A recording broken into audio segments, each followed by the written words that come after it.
এখন সময় বাংলাদেশের তরুণ সমাজকে ঐক্যবদ্ধ করার, বিভক্তির রাজনীতি থেকে বেড়ায় এসে একটা নতুন জাতীয় চেতনার ভিত্তি গড়ে তোলা। আমাদের লক্ষ্য উচিত একটা এমন বাংলাদেশ যেখানে ব্যক্তি স্বাধীনতা, গণতন্ত্র, ন্যায় বিচার, সার্বভৌমত্ব এবং মানব সত্তার মর্যাদা অক্ষুণ্ণ থাকবে।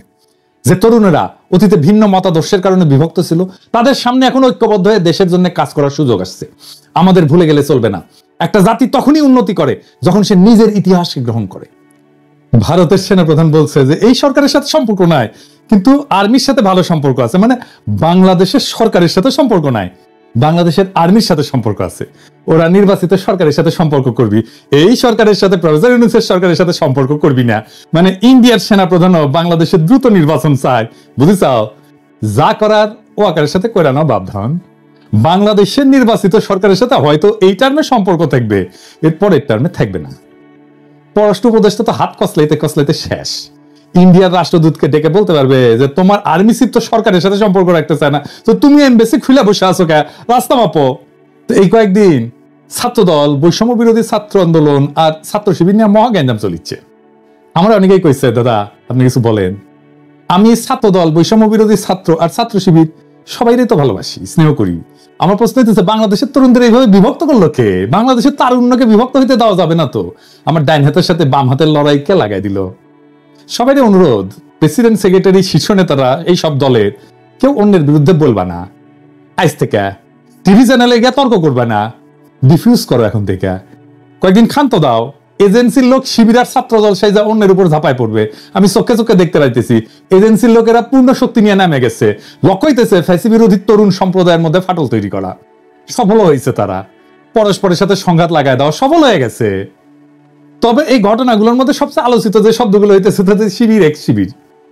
জুলাই আন্দোলনের নেতাদের মধ্যে যে এত শিবির থাকার ব্যাপারটা এবং আন্দোলনে যোগ দেওয়া অনেকের, বিশেষ করে এই যে সেকুলার শহুরে এলিটদের, এদের মনে মনে হয় লজ্জা লাগিছে।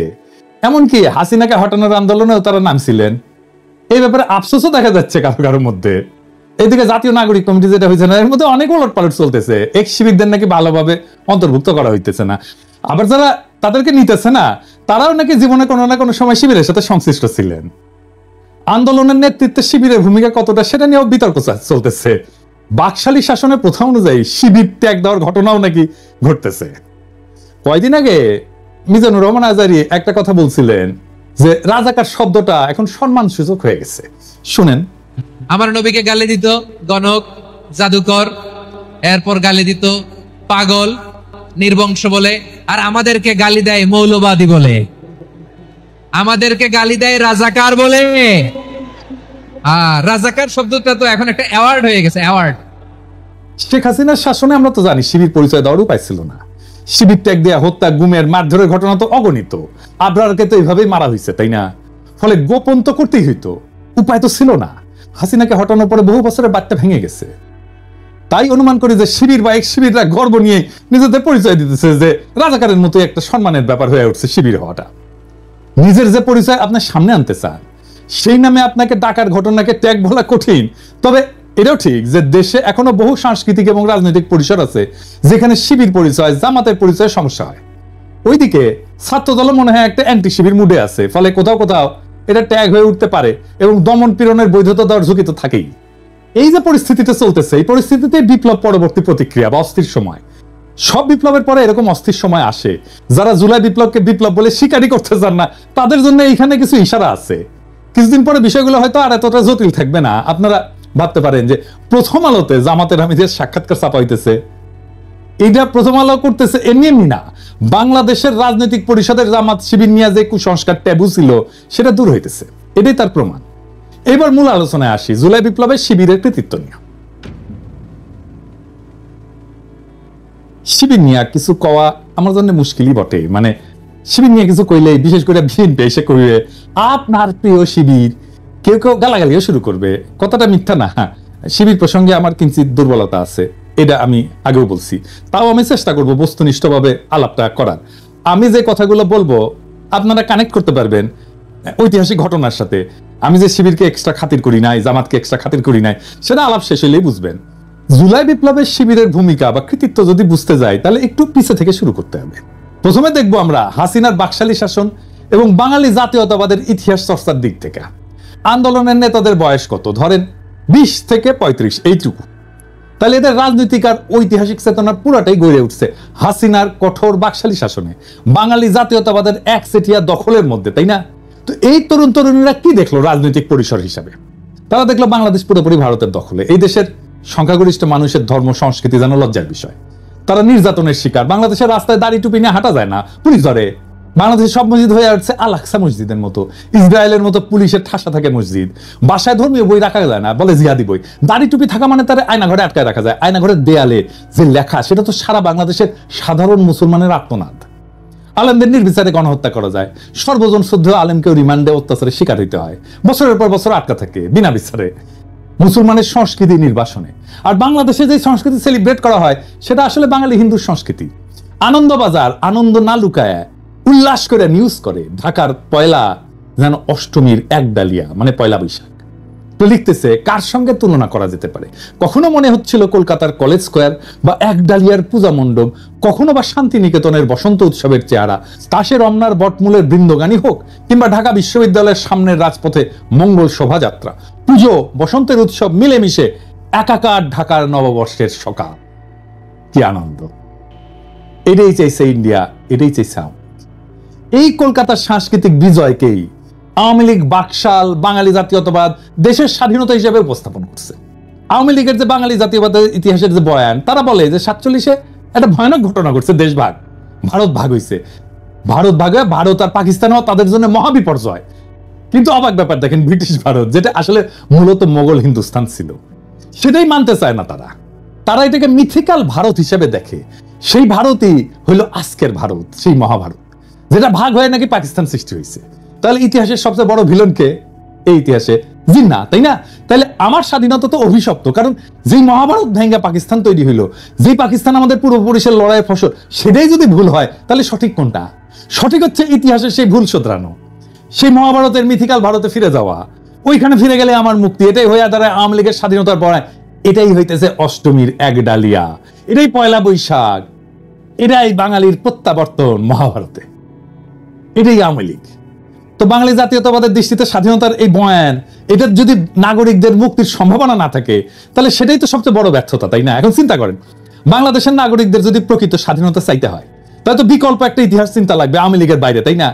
কেননা খোদ স্বাধীনতার বয়ান আপনার মুক্তির আকাঙ্ক্ষাকে ধারণ করতে পারতেছে না। তো এখন দেখেন, আপনি যদি দেশের মানুষের মুক্তি চান, স্বাধীনতার রাজনীতি করেন, আন্দোলন করেন, তাহলে তো একটা সংগঠিত রাজনৈতিক শক্তি লাগবে আপনার জন্য।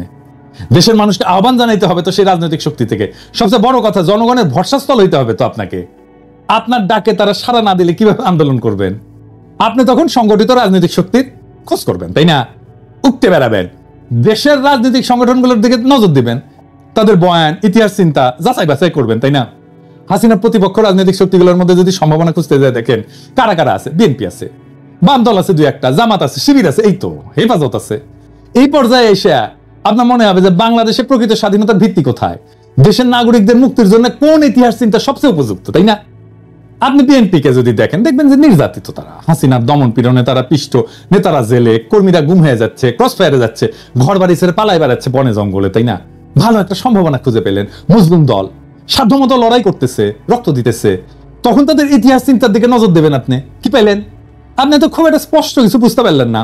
বিএনপির মধ্যে আপনি তো গণতন্ত্রের দাবি দেখবেন, ভোটের দাবি দেখবেন, তারা একটা ভোট চাইছে, তাদের মধ্যে ভারত বিরোধিতা আছে একটা সেকশনের মধ্যে। বিএনপির লোকেরা বলে না যে আপনারা দেখতে পান না, আমরা তো তিস্তানিয়া প্রোগ্রাম করছি, লং মার্চ করছি ইন্ডিয়ার বিরুদ্ধে, আমরা কি ইন্ডিয়ার বিরুদ্ধে কথা বলি না?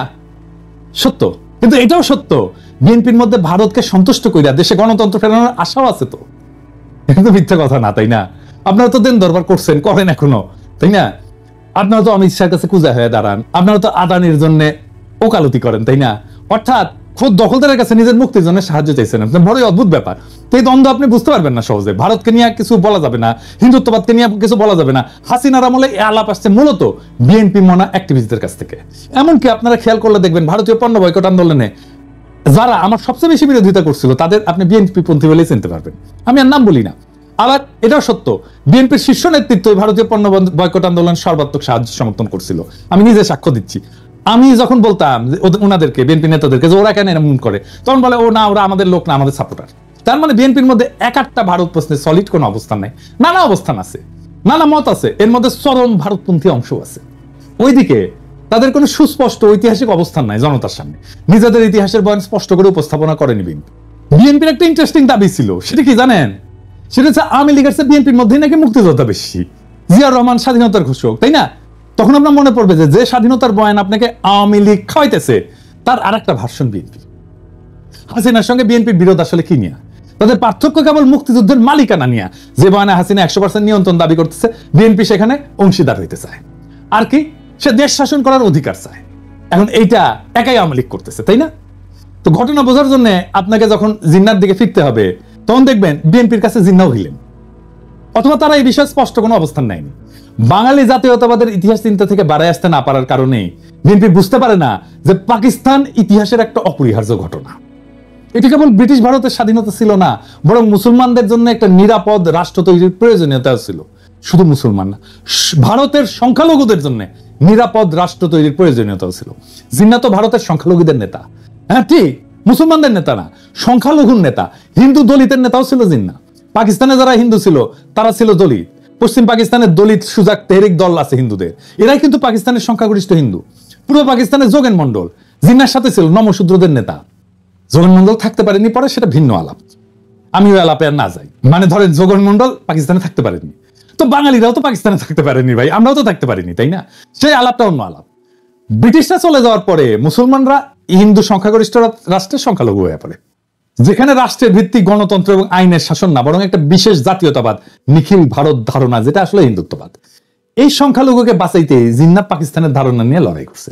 না হলে আজকে ভারত যদি অখণ্ড থাকতো, ভাবতে পারেন এই পুরা ভারতীয় মুসলমান এবং দলিতেরা কি দুর্বিষহ জীবন পাইতো মোদির ভারতে, কি হইতো সেটা এখনই দেখতে পারতেছেন। তখন আপনি বুঝবেন জিন্নাহ আসলে ইতিহাসের একজন ভিশনারি নেতা ছিল, ইতিহাসের একজন মহানায়ক ছিল।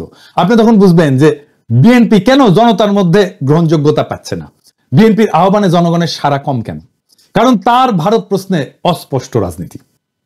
এরপরে তখন আপনি জামাত শিবিরের দিকে নজর দেবেন, তাই না? কি দেখবেন? আপনার তখন মনে হইতে পারে যে এই জামাত শিবিরের মধ্যেই বিকল্প ইতিহাস চিন্তা পাওয়া যেতে পারে, যেটা আপনার আকাঙ্ক্ষার সাথে যুক্ত। আপনি দেখবেন শিবিরের মধ্যে পাকিস্তান, জিন্নাহ, ভারত বিরোধী অবস্থান একটা সুসংগঠিত বয়ান আছে। তারা বাঙালি জাতীয়তাবাদকে ভারতীয় জাতীয়তাবাদের একটা শাখা হিসেবে চিহ্নিত করতে পারে সক্ষম। তারা বোঝাতে সক্ষম যে হাসিনা মুক্তিযুদ্ধের নামে ভারতীয় দখলদারিত্ব কায়েম করছে। আওয়ামী লীগ আসলে ভারতীয় আধিপত্যবাদী শক্তির হাতের পুতুল। এমনকি মওদুদি এবং জামাত পাকিস্তানের যে বিরোধিতা করছিল, তারাও এখন জিন্নাহকে তাদের বয়ানে গ্রহণ করছে। তখন শিবির জামাত দেখলে আপনার মনে হতে পারে যে এইটা বাংলাদেশের মানুষের মুক্তির একটা পূর্ণাঙ্গ প্যাকেজ। ইতিহাস বোধ আছে, ধর্ম আছে, ইতিহাস চিন্তা ঠিকঠাক আছে, ভারতকে সঠিকভাবে চিহ্নিত করা হয়েছে, বাঙালি জাতীয়তাবাদকে ভারতীয় জাতীয়তাবাদের শাখা হিসেবে চেনানো হয়েছে। আপনি যখন এই বিকল্প ইতিহাস চিন্তার সামনে এসে দাঁড়াবেন জামাত শিবিরের, তখন দেখবেন যে বিএনপি কেন জনগণের আস্থা পাচ্ছে না। কিন্তু আপনি যদি আরো গভীরে যান তাহলে দেখবেন যে জামাত শিবিরের ডাকে জনগণ সাড়া দিচ্ছে না কেন? এটা কি কেবল হাসিনার দমন পীড়নের কারণে, নাকি আরো কোনো কারণ আছে? আসেন সেটা একটু বুঝে দেখি। জামাত শিবির প্রসঙ্গে একটাই অস্বস্তি বাংলাদেশের মানুষের মনে, সেটা হইতেছে জামাত শিবির কেন 1971 নিয়ে স্পষ্ট কোনো আলাপ করে না। তাদের বক্তব্য 1971 পুরোপুরি ভারতীয় ষড়যন্ত্র, কিছু গাদ্দার বাঙালির সহযোগিতায় ভারত দেশটাকে ছিনাই নিছে। আপনার মধ্যে অস্বস্তি তৈরি হবে, কারণ আপনি তো মানুষের বেদনা, চোখের পানি, রক্ত চেনেন, আপনি তো ইতিহাস দেখছেন। মুক্তিযুদ্ধ তো খুব দূরের ঘটনা না, এগুলো তো অস্বীকার করতে পারবেন না। আপনার তখন মনে হবে একদম নিরপেক্ষভাবে দেখলে 1971 ঘটনা কেবল ষড়যন্ত্র, দুর্ঘটনা না, এটি ইতিহাসের একটা গভীর বাস্তবতা, যেখানে লাখো মানুষের রক্ত ঝরছে। মুক্তিযুদ্ধের বয়ানে যতই দুর্বলতা থাকুক, ভারতের যতই উস্কানি থাকুক, যতই ষড়যন্ত্র থাকুক, স্বাধীন বাংলাদেশ তো আমরা চাইছিলাম, লড়াই করছে আমাদের মানুষ, রক্ত দিচ্ছে। জামাত আর শিবির যেই বয়ানি আনুক না কেন, তারা যেই প্রশ্নের উত্তর দিতে পারবে না, এখনো পারেনি, সেটা হচ্ছে 25শে মার্চ তো একটা জেনোসাইড হয়েছিল, গণহত্যা হয়েছিল, তাই না? আপনারা তার প্রতিবাদ তো করেন নাই। রাজনীতিতে জেনোসাইড একটা decisive moment, very decisive moment. আপনাকে এই সময় ভিকটিমের পক্ষ নিতে হবে। ওই মোমেন্টে পক্ষ নিতে না পারাটা রাজনৈতিক ব্যর্থতা। এই যে এক্স শিবির ধারণা, এইটা হইতেছে শিবিরের সেই অংশ যারা শিবিরের হিস্ট্রিগ্রাফি, ইতিহাস বোধ, হিস্ট্রিসিজমকে ওন করে, আবার 1971 25শে মার্চের রাইট ডিসিশন নিতে না পারাটাকেও ডিজওন করে। আপনি যখন এমন একটা নতুন ইতিহাস চিন্তায়, নতুন হিস্ট্রিগ্রাফিতে পদার্পণ করেন, যা একদিকে ভারতীয় আধিপত্যবাদকে প্রত্যাখ্যান করবে, অন্যদিকে 1971 বাস্তবতাকেও অস্বীকার করবে না, তাইলে আগামীর বাংলাদেশে সেই রাজনীতি কিভাবে তৈরি হবে?